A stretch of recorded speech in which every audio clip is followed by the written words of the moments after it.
नमस्ते, good morning छजलो सबैलाई।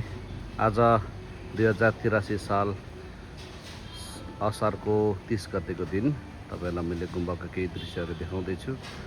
यो अहिले हाम्रो निर्माणधीन गुम्बा लगभग बनिन थालेको 1 वर्ष जस्तो हुन लागेको छ। 1 वर्षसम्म हुँदाखेरि हामीले गुम्बाको यो रूप हामीले पाइसकेका छौँ। तसर्थ यहाँ नजिकै हुनेहरूको लागि हामीले दिनहुँ रूपमा हेरि पनि रहने, श्रमदान पनि गरिरहनु भएको छ। तर टाढा रहनुहुनेहरूको लागि मैले विशेष यो भिडियो बनाउँदैछु। तर नजिक बस्नेहरूले हेर्दै हुँदैन भन्ने चाहिँ होइन फेरि है, सबैजनाले हेरिदिनु होला। र यो माथि गजुर लगाइरहेको छौँ हामीले। यो पहेँलो गजुर है, यो 3टा गजुर छ।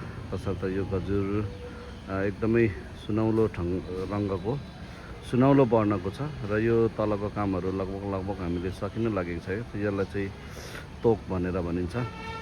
अनि यसरी बुट्टा खोप्ने क्रम जारी छ। अहिले बर्खाको समय भएको कारणले गर्दाखेरि बुट्टा खोप्ने खैबा हाम्रो धर्ममित्रहरू, हाम्रो मित्र भाइहरू चाहिँ भित्र काम गर्दै हुनुहुन्छ भने यसरी हामीले गुम्बाको रूप चाहिँ यो प्रकारको पाइसकेका छौँ। यसलाई चाहिँ ड्राइगन भनेर भनिन्छ हैन, छुसिङ भनेर भनिन्छ। छुसिङ भनेको चाहिँ गोहीको टाउको यस्तो प्रकारको चाहिँ रहेको छ है।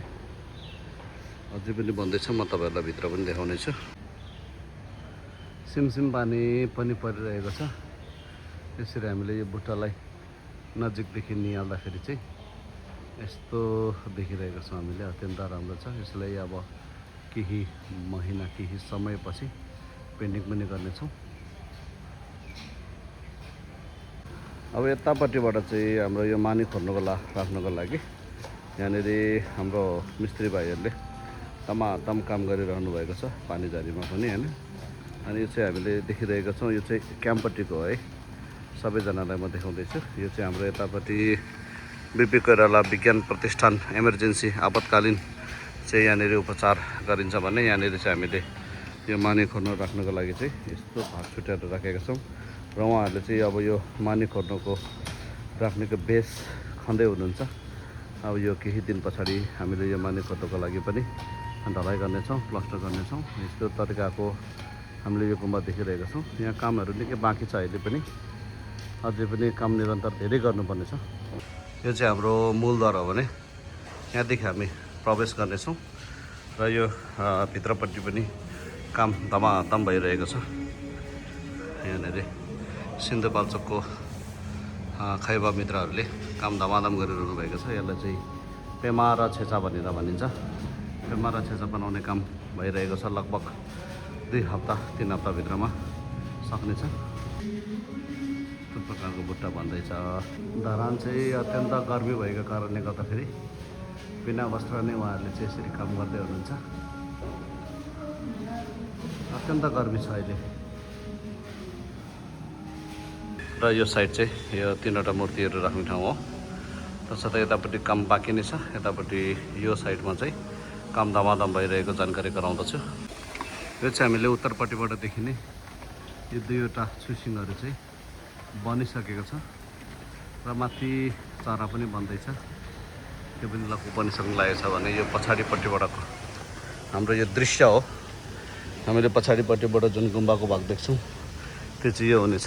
यहाँनिर पछाडिपट्टिको बुट्टा हान्ने लगभग सकिन लागेको छ। यहाँ माथि यसलाई चाहिँ तोक भनेर भनिन्छ हैन।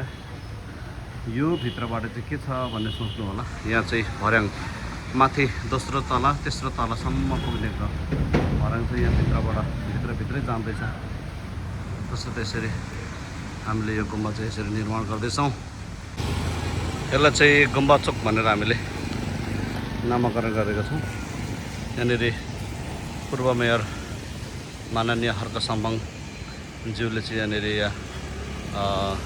अमिताभ बुद्धको सुनौलो मूर्ति स्थापना गरिदिनु भएको थियो भने यहाँदेखि तलतिर हामी गयौँ भने चाहिँ बिपी कोइराला विज्ञान प्रतिष्ठान आइपुग्छौँ। यहाँ छेउमा चाहिँ हामीले हाम्रो गुम्बा देख्नेछौँ। हाम्रो गुम्बा टाढैबाट पनि मजाले देखिन्छ। यो गेट पनि पुरानो भइसकेको छ। यसलाई पनि हामीले पुनर्निर्माण गर्ने तर्खरमा छौँ। ल यसरी हाम्रो गुम्बाको संरचना भइरहँदाखेरि आज चाहिँ बर्खा भएर पनि हो, पानी निकै मजाले परिरहेको छ र यो बालुवाहरू नबिग्रियोस् भनेर यसलाई पनि राम्रोसँगले हामीले व्यवस्था गरेका छौँ। यहाँबाट काम लागेको बेलामा श्रमदाताहरू आउनुहुन्छ, बालुवा चाल्नुहुन्छ, माथि ओसार्नुहुन्छ अनि यसरी हामीले चाहिँ गुम्बा निर्माण भइरहेको देखिरहेका छौँ होइन। अत्यन्त सुन्दर शैलीमा कलात्मक ढङ्गले हाम्रो गुम्बा चाहिँ निर्माण भइरहेको छ।